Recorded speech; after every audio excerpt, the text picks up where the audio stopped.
The sun beats down on a scalp that feels both raw and shamefully naked.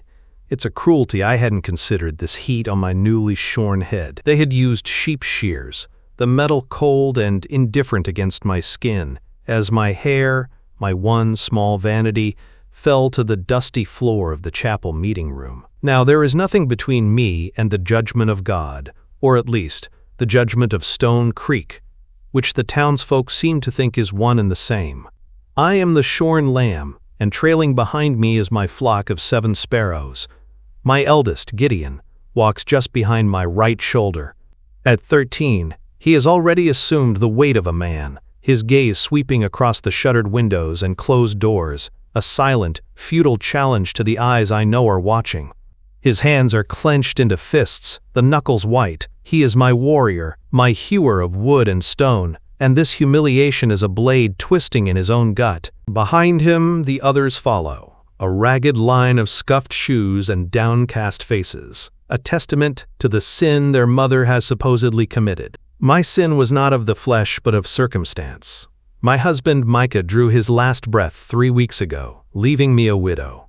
And his half-brother, the Reverend Thaddeus Kane, declared that a woman without a man to shelter her is an open door to temptation. He declared me unclean, a danger to the righteous fabric of the town he commands with a righteous fire that burns everything it touches.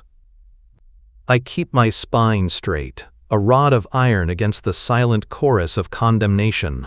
My focus is on the small, trembling hand clutched in mine. Eliza, my youngest, trips on a loose stone, her worn-out doll tumbling from her other arm. I stoop without breaking my stride, scooping up the doll and pressing it back into her arms, my fingers brushing her tear-damp cheek. "Just a little farther, my love," I whisper, my voice a low murmur meant only for her. I will not let them see my despair. I will be the wall that stands between my children and this town's heartless piety. Whispers follow us like flies on a carcass. Unclean, no charity for the proud. A blight on this town. The words are meant to burrow under my skin, but I have no room for them.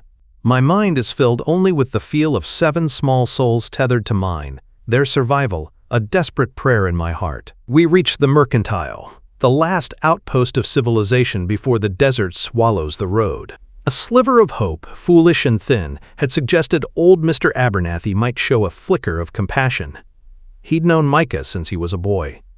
I push open the door, the little bell above it sounding like a death knell. Ignition. The air inside is cool and smells of burlap and dried apples. Mr. Abernathy is behind the counter, polishing a jar. He doesn't look up. "Mr. Abernathy," I say, my voice steadier than I feel.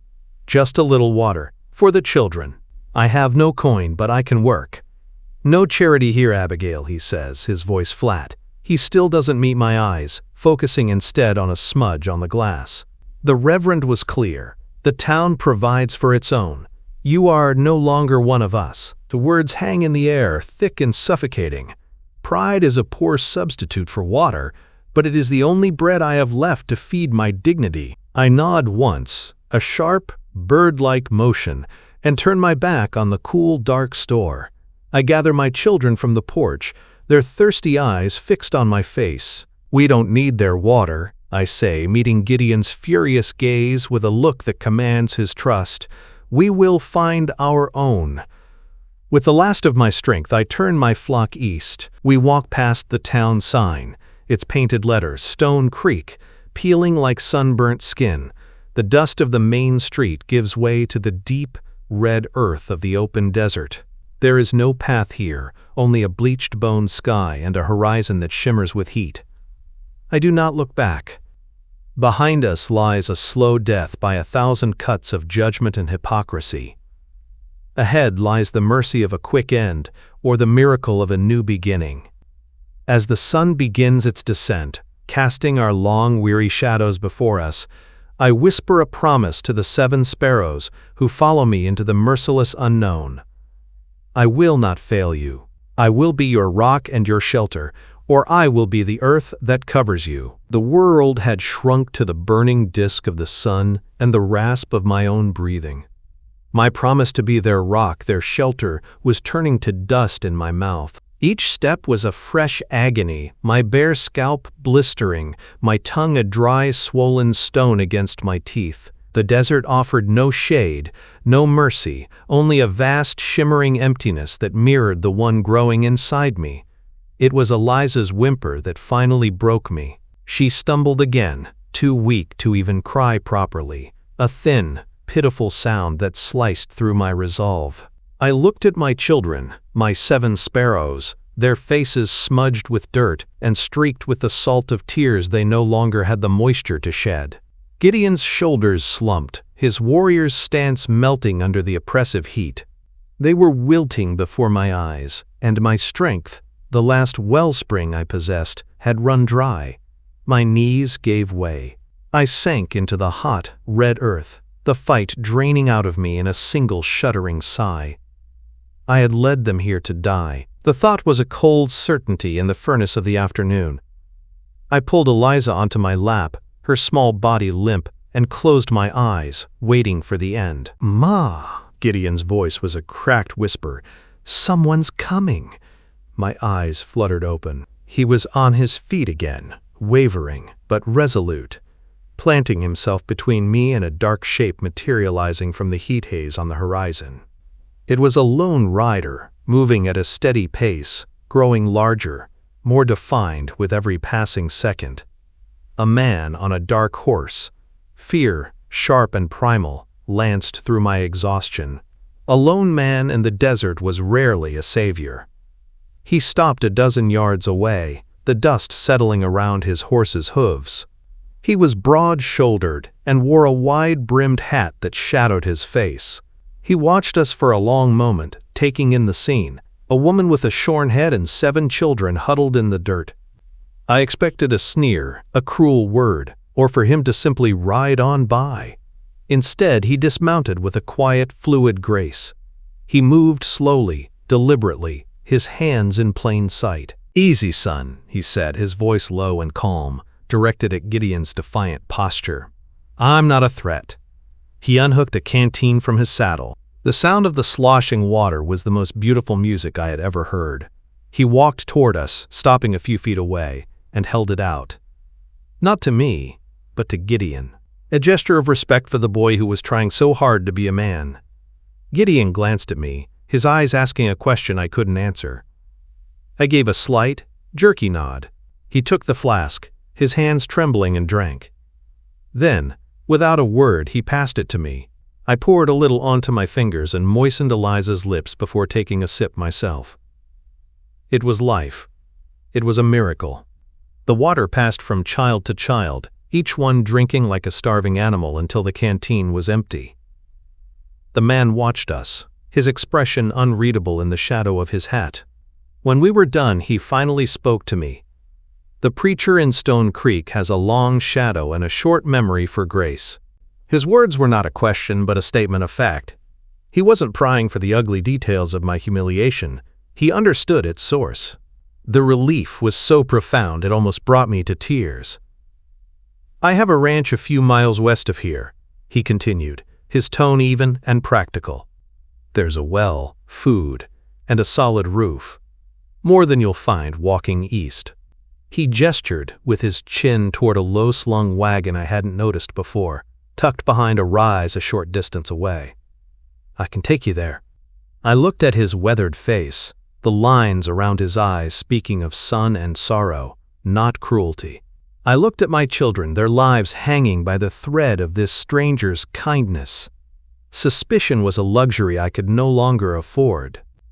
"Thank you," I whispered, the words scraping my raw throat. "His name," he said, was Silas Blackwood. He helped me to my feet, his touch brief and respectful, before lifting the smaller children into the back of the wagon. Gideon climbed in last, his gaze never leaving Silas, the sentinel returning to his post. From a burlap sack, Silas produced a loaf of cornbread and broke it into pieces for us. We devoured it, the simple, hearty taste a balm to our empty bellies. As he steered the horses back the way we came, away from the encroaching darkness of the desert, the sun began to dip below the horizon. The brutal heat softened into a cool, gentle breeze. I sat in the back of the wagon, My children nestled around me, their exhausted bodies finally at rest. For the first time in weeks, a fragile sliver of hope pierced the suffocating despair. We were not saved, not yet, but we were moving toward a sanctuary, carried by the quiet strength of a stranger who had offered water in a barren land. The ranch was a world away from Stone Creek. As we'd approached in Silas Blackwood's wagon, a sturdy white house had emerged from the twilight, flanked by a large, well-kept barn and fences that ran straight and true. It was a place of order and intention, a stark contrast to the unforgiving wilderness we had just escaped. There was no judgment in the neat lines of the buildings, only the quiet hum of a life carved from the hard land, the starain tar halachets herlas. That first night, Silas led us not to the house, but to the barn. The air inside was warm and sweet with the smell of hay and dust. He didn't pry or press. He simply laid out a stack of clean wool blankets that smelled of cedar and disuse. "The well is by the house," he said, his voice a low rumble. "There's a latch on the inside of this door. No one will bother you." He left us to the vast, quiet darkness, and for the first time in weeks, my children and I slept under a solid roof, wrapped in a silence that felt not empty, but safe. I woke not to fear, but to the crow of a rooster. Sunlight streamed through the gaps in the barn walls, painting golden stripes across the hay. For a moment, I didn't know where I was. Then I saw them, my children, still sleeping, their chests rising and falling in peaceful rhythm. The sight was a balm on my raw soul. One by one they stirred. There were no hushed whispers, no darting eyes. Eliza, seeing a kitten peeking from a hayloft, let out a small, delighted gasp. It was followed by a giggle, a sound so foreign and precious it made my heart ache. Soon, the younger ones were chasing the cat through the hay, their laughter echoing in the cavernous space, the first true laughter I had heard from them since Micah's passing. I saw Silas by the water pump near the house. He caught my eye and then looked toward Gideon, who stood stiffly by the barn door, the ever-watchful sentinel. Silas gave a slight nod. "Son," he called out, his voice carrying easily on the morning air. "Pump's primed, but it takes a strong arm." It was not a command, but an invitation. Gideon hesitated for only a second before marching over, a new sense of purpose straightening his shoulders. Silas showed him how to work the handle, then stepped back, leaving the boy to his task. He was giving us space, allowing us to find our own footing in this strange new place. But I couldn't stand idle. I was a guest here, a recipient of charity, and the feeling chafed at my pride. Moving as if in a dream, I slipped out of the barn and walked to the main house. The back door was unlocked. The kitchen was clean and sparse, a man's kitchen. Driven by an instinct I couldn't name, I began to work. I found potatoes and onions in a cool pantry, a slab of salt pork hanging from a hook. My hands, clumsy at first, remembered the familiar rhythm of the knife. I peeled, I chopped, I stirred. It was a simple, grounding act, a way to reclaim a piece of myself that the Reverend and his town had tried to carve out. I was not just a shorn lamb. I was a mother, a cook, a woman who could create order from chaos. When Silas returned hours later, the smell of stew filled the air. He stopped in the doorway, his gaze falling on the simmering pot, then on me. He said nothing, his face giving no clue to his thoughts. For a terrifying moment, I thought I had overstepped, but when the meal was ready, he simply took the pot from my hands and carried it to the barn. We ate there, sitting on hay bales, the children clustered around me. It was a silent communion. No words were exchanged, but in the shared meal, the food I had prepared, eaten in the shelter he had provided, an unspoken truce was forged. That evening, after the children were asleep, I found him on the front porch, sitting on a worn wooden swing. The sky was a tapestry of deep indigo and pale stars. I sat at the other end of the swing, the chains groaning softly. The silence stretched between us, comfortable and deep. "My husband," I said, the words feeling heavy in my mouth.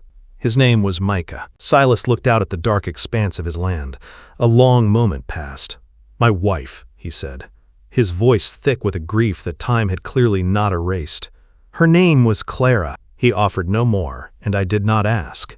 But in that simple, stark exchange of names, a profound trust was passed between us. We were two people marked by loss, sitting together in the quiet dark, our shared sorrow a fragile, unspoken bond. A sanctuary is not a fortress. The quiet peace of Silas Blackwood's ranch could not completely shield us from the long, bitter shadow of Stone Creek. The whispers that had followed us into the desert now found their way back to us, carried on the wind of gossip and righteous indignation. We needed supplies: flour, salt, thread. Silas pressed a few coins into my hand, his calloused fingers brushing against my palm. "Go to the mercantile," he said, his voice even. "Buy what you need. You've earned it." It was a quiet declaration, an attempt to replace the sting of charity with the salve of dignity. But dignity, I was learning, was a currency Stone Creek refused to honor. Walking into Mr. Abernathy's store was like stepping back into the stocks. The same bell announced my arrival, but this time, the silence was different. It was not empty, but filled with the hostile murmurs of the three other women inside. Their eyes raked over me, taking in my plain dress, the coins in my hand, and the faint fuzz of hair now covering my scalp. Their whispers were just loud enough to hear. "Look at her, shameless, living out there with that man, and her husband barely cold in the ground. The preacher was right about her, no decency." I kept my chin high and my gaze fixed on Mr. Abernathy. I placed the coins on the counter with a steady hand, my voice clear as I listed my needs. He packed my items without meeting my eyes, his movements stiff and reluctant. He was a man trapped between his conscience and his customers. I walked out of the store, the women's judgment like a physical weight on my shoulders. The town's gaze was a brand, and they seemed determined to keep it searing hot.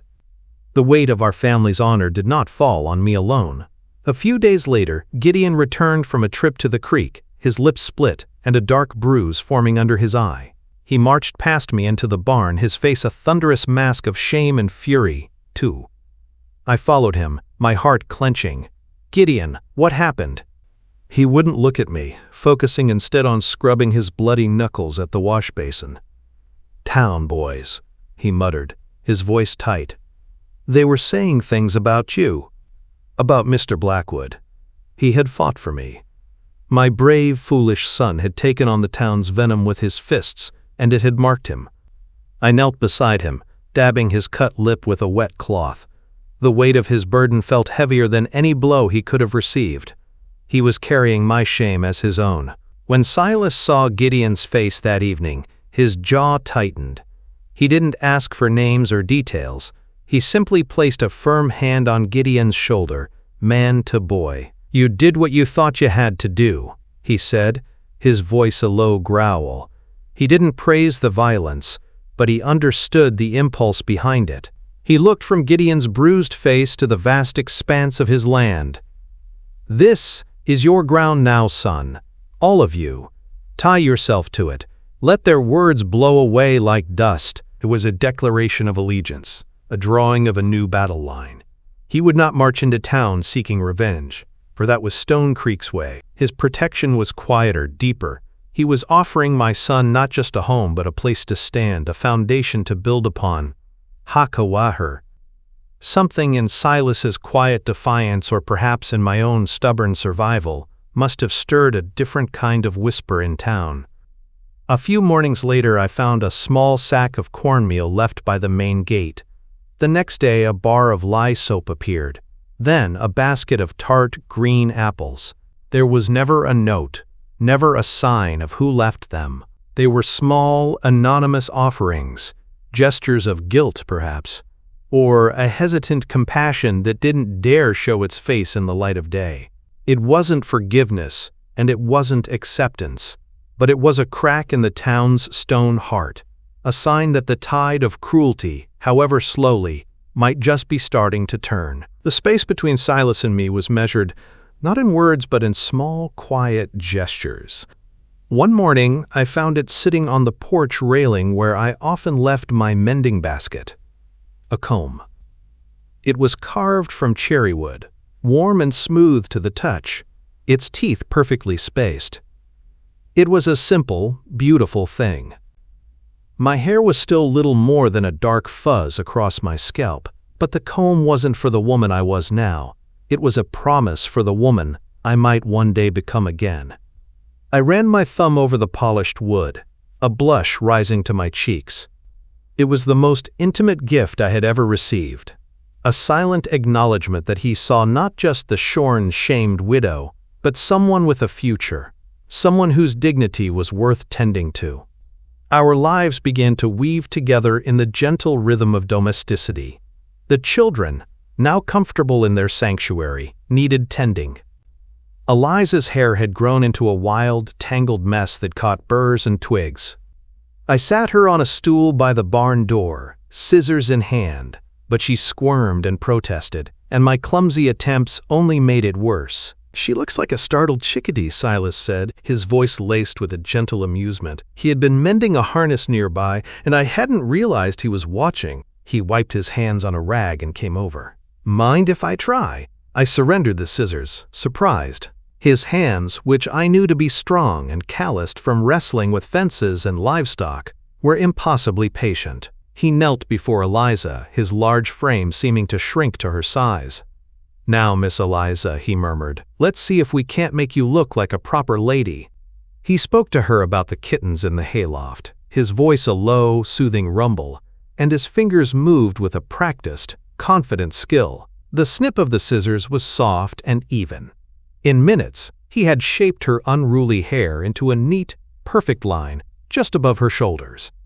Tacita. He had the touch of a father. The thoughts settled deep in my chest, heavy with a mixture of gratitude and sorrow. That night, on the porch swing, the air was cool and smelled of dust and distant rain.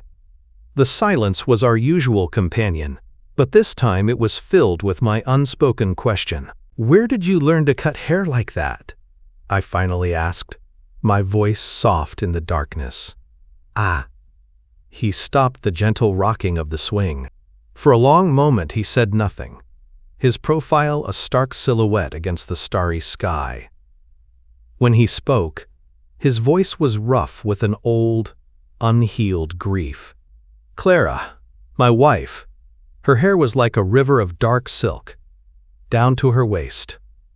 He paused, and I could feel him traveling back to a time before me, before his solitude. "She was with child. We both wanted a daughter. Clara used to say she couldn't wait to spend hours brushing her little girl's hair, weaving flowers into it." His voice cracked, just once. "We had our daughter. She lived for 2 days. The fever took Clara a week later." He stared out into the darkness, but I knew he was seeing ghosts. "I was the only one who ever cut Clara's hair. I buried them both, with a lock of it braided in my daughter's tiny fist." The story fell into the space between us, a truth so painful and raw it stole the air from my lungs. There were no words of comfort that could touch a wound that deep. Instead, I did the only thing I could. I reached across the space between us and laid my hand on his, a small, simple acknowledgement of his unspoken past, now shared with me. The next day, I noticed his work shirt had a long tear near the cuff. That evening, after the children were asleep, I took it from the hook by the door, along with my mending basket. Sitting in the quiet lamplight of the barn, I stitched the frayed edges together. The simple, domestic act felt like a prayer, a response to his vulnerability. He had shown me his deepest scar. I, in turn, would mend what I could. I did not know that at that same moment, he was acting on a silent promise of his own. I had seen him ride out that morning with a grim purpose, a folder of papers tucked into his saddlebag. I didn't know he had gone to the county registrar. I didn't know that, with the stroke of a pen, he was secretly filing a deed, placing a portion of his land, the very ground beneath our feet, in trust for my 7 children. He was mending our future, stitching it securely to his own, without a single word. The fragile piece we had so carefully woven was torn apart by a single piece of news. Silas found me by the chicken coop, his face grim, the lines around his eyes etched deeper than usual. "He's back," he said, his voice low and hard. "Reverend Cain is back in Stone Creek. The name was a cold stone dropped into the warm pool of my new life. I felt the familiar dread coil in my stomach, the phantom itch of a shorn scalp. My first instinct was to hide, to gather my children and bolt the barn door, to retreat into the sanctuary Silas had built. I could see the same protective impulse in his eyes. He would stand between us and the preacher, a shield of quiet strength. But as I looked past him, at Gideon confidently mending a fence line, at Eliza chasing butterflies with a laugh that was now as common as birdsong, I felt a different kind of strength rise within me. It was not the brittle, desperate resolve of the woman who had walked into the desert. This was a strength rooted in the rich earth of this ranch, nurtured by quiet acts of kindness and the silent promise of a future. I had been a victim. I would not be one again. "I'm going into town," I said, my voice clear and steady, surprising even myself. Silas's head snapped toward me, his brows furrowed in concern. "Abigail, you don't have to." "Yes," I said, meeting his gaze. "I do. But I won't go as a shorn lamb begging for scraps. I'm going to face him." I would not hide. I would not allow his shadow to fall over this new life, to poison the well of my children's happiness. I washed my face, put on my cleanest dress, and for the first time I used the cherrywood comb Silas had given me, running its smooth teeth through the soft, dark down of my regrowing hair. It was a small act, but it felt like buckling on armor. I walked the road to Stone Creek alone. I did not ask Silas to come. This was a battle I had to fight myself. The town felt different this time. The whispers still followed me, but they were laced with curiosity now, not just scorn. My return was an event. People emerged from their homes, their faces watchful, and a small crowd began to trail behind me, drawn by the scent of a reckoning. My destination was the chapel, the very place where my damnation had been pronounced.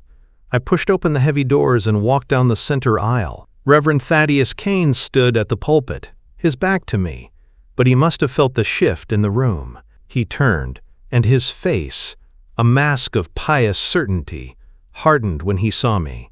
"The unclean woman returns," he boomed, his voice echoing in the rafters, meant to cow me, to remind me of my place.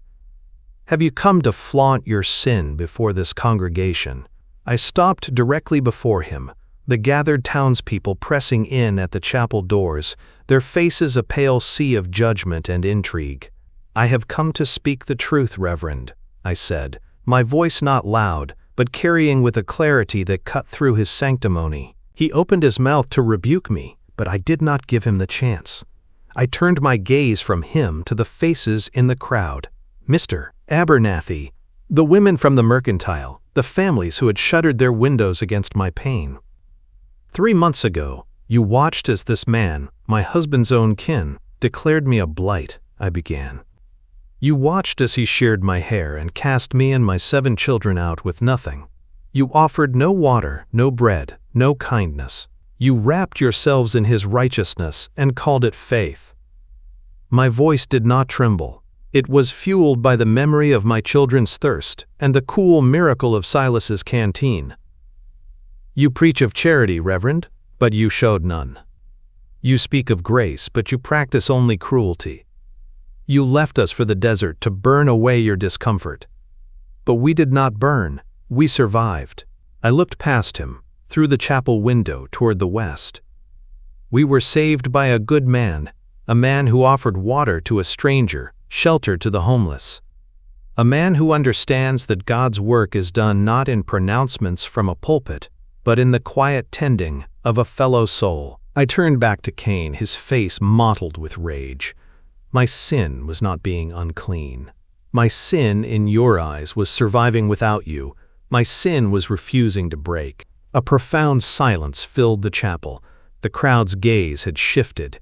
It was no longer fixed on me, the sinner, but on him, the preacher. They saw the hypocrisy I had laid bare. His power was built on their fear and their silence, and I had just stolen both. Without another word, I turned and walked back down the aisle. The crowd parted for me, their eyes holding not scorn, but a dawning, grudging respect.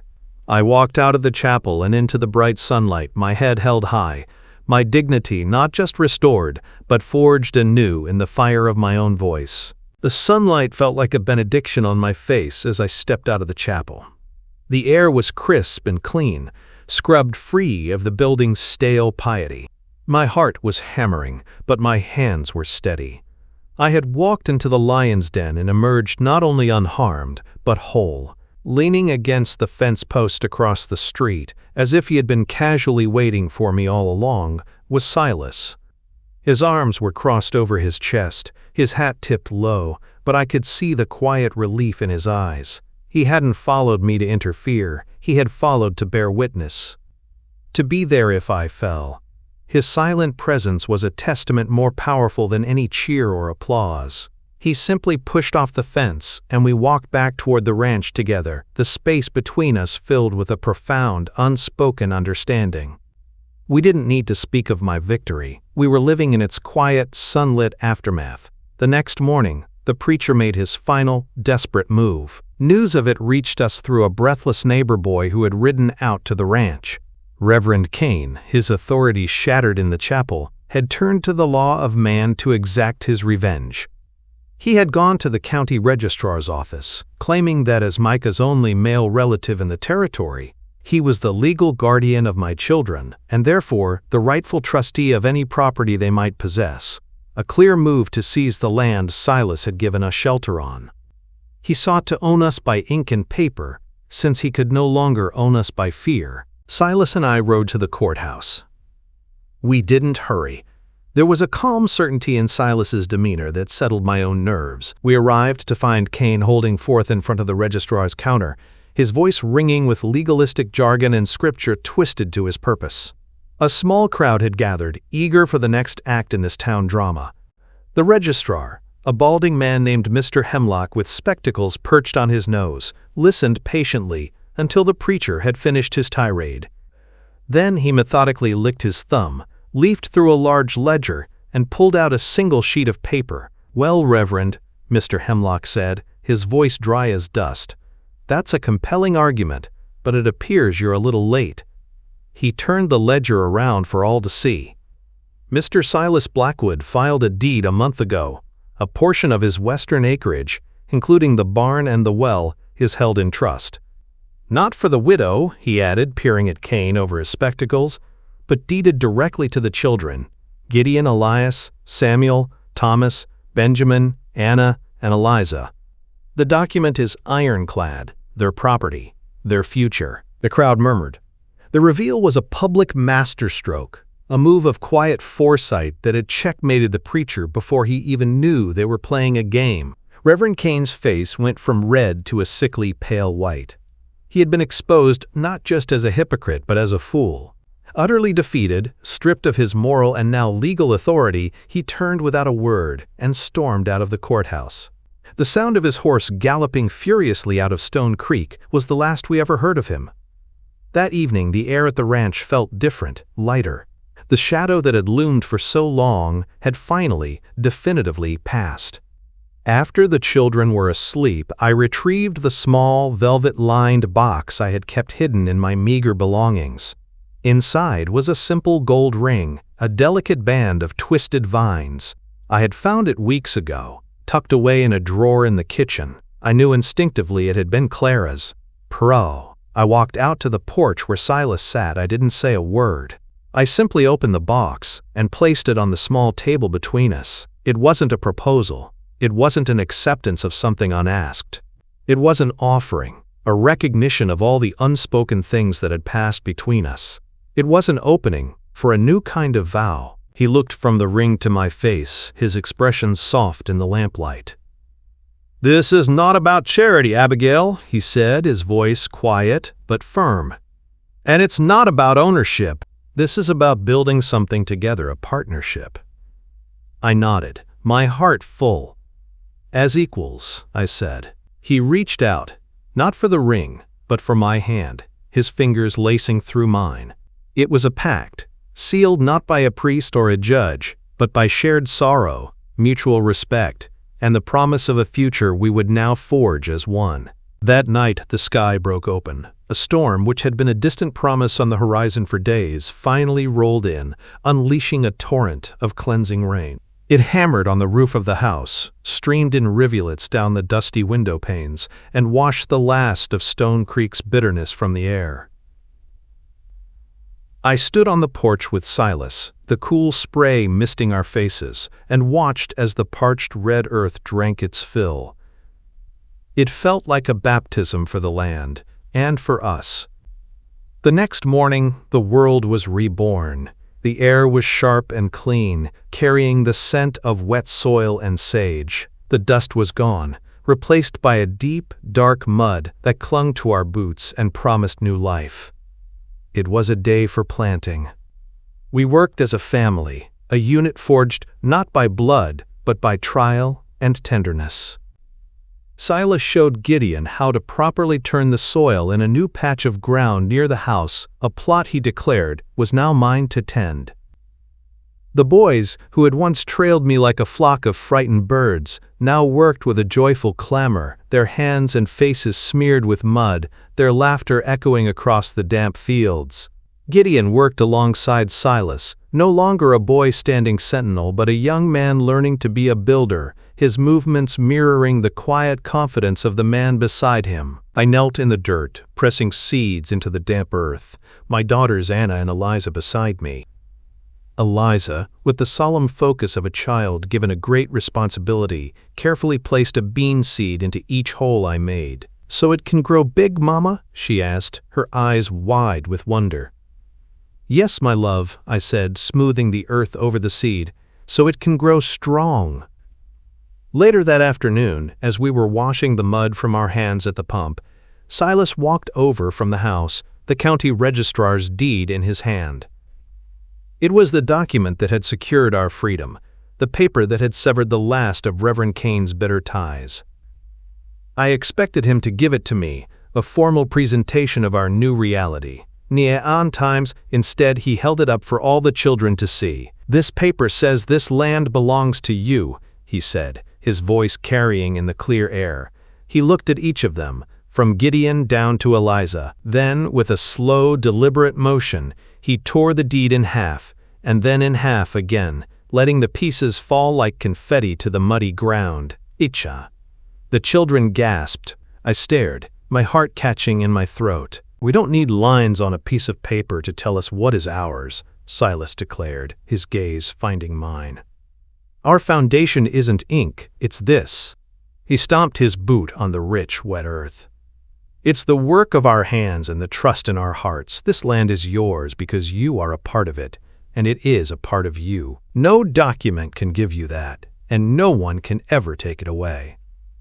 He was tearing down the last wall, erasing the line between benefactor and recipient. We were not guests or wards, we were home. That evening, as the sun began to set, painting the wet landscape in hues of gold and rose, Silas and I sat together under the sprawling branches of an old willow tree near the creek.